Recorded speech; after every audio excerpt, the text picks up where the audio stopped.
ตับโบสองยอดอำเภอสันทรายจังหวัดเชียงใหม่ยึดตัวเราประชาชนที่ตามประเพณีเมื่อได้เป็นหลักเป็นจ้องอยากเป็นจ้องของศาสนานะครับเดินจากที่ฝ่ายอย่างที่คนน้องเดินกับพระเดินน้ำเดินจากตัวพระก่อนที่จะได้เข้าสู่ที่ด้านศาสนาติดต่อไปครับเดี๋ยวต่อที่นักเรียนๆนะครับติดหลักตัวขอตัวต่อไปเนิ่น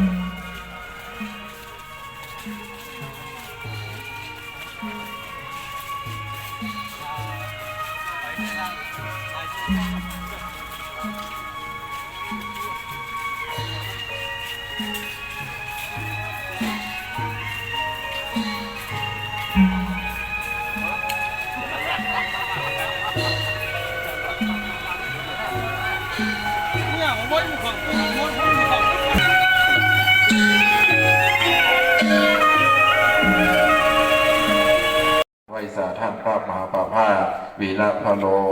ท่านเจ้าวัดมงคลเศรษฐีประธานสงฆ์ตลอดถึงพระภิกษุสงฆ์สามเณรทุกรูปเรียนท่านผู้การสงเคราะห์ในวันนี้ก็ขอบคุณเป็นอย่างสูงนะครับเดี๋ยวก็จะได้ช่วยกันเคลื่อนนำร่างของพ่อคิด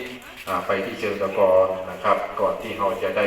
ประกอบพิธีชาปนกิจประชุมเพลิง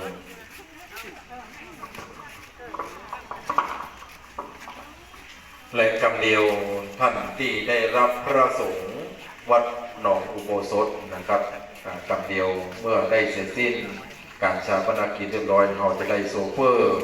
ที่ได้รับผิดชอบจะได้ไปส่งพระมกุฎเจ้านะครับของวัดหนองอุโบสถวันนี้ในเมตตาประกอบพิธีงานชาปนกิจศพของพ่อคิดจอรอง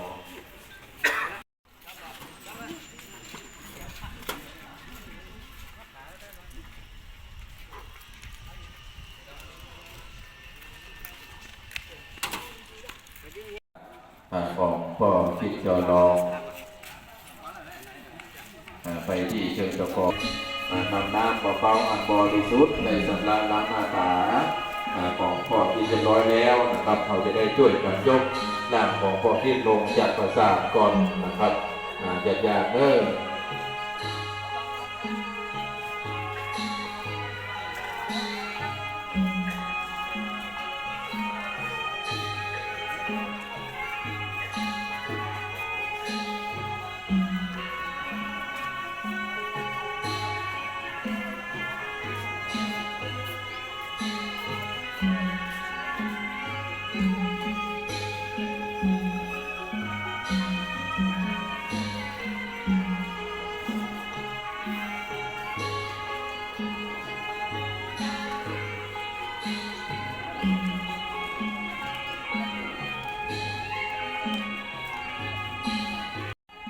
สร้างไว้ในอดีตการแต่บัดนี้ผลบุญนั้นคงหมดแล้วจึงได้แกล้วเดินมาพบจนอวสานชีวิตหมดทดใช้ไปตามกาลไม่มีวันจะหวนคืนแดกกลับมานะครับจากเมื่อเป็นอย่างมาพบประสบสี